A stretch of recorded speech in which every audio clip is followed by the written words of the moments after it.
Kugenda maaso nda technician. Ate okuvaako emukono abalonzi bakonkomalidde mu bifo awalondebwa ng'obumu obukozesebwa mu kulonda buganya okukola. Ebifo bino mubaddemu ku kkanisa y'e Bugunju, mu Kikooza n'ebifo ebirala mu kitundu ky'Emukono. Kugenda maaso nda technician.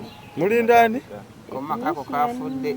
Ale tulonda kuuma mumpa kalulu nteeke wali ne wali ngende. Yeno namuwadde ddo omukyala nangamba technician simanyi byabadde kindaga muwonye Tulindani. Awo mujja kweronda.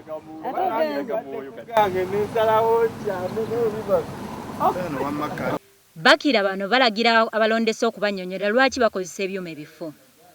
Abangi ku bantu bano babadde bakedde nnyo okujja okusuula akalulu kaabwe olwo bagende bakole egyabwe. President twakuuma emirembe gyaffe ne tuguma ne tukkiriza ne tuguma emirembe naye kati ku luno waliwo ekisukka bannange omwami azze n'atuwa koodi n'agamba tezikola n'atuga agenda ali ku electoral commission wali okumpi ku butebe mazima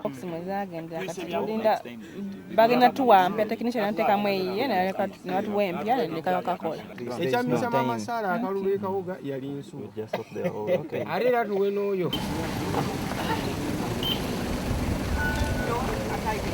Gubadde gukyali gutyo ebyuma ebiramu ne bireetebwa era abantu balonda newankubadde abalonzi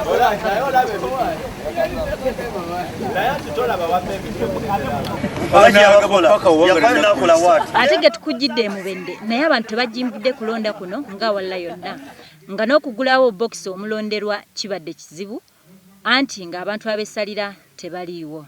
Ekifo kya ssentebe wa Mbende kibaddeko abantu babiri abavuganya okuli Fred Kasirye Zimula ko ne Kibuuka Amooti ngono yaliko mu kiseera kino.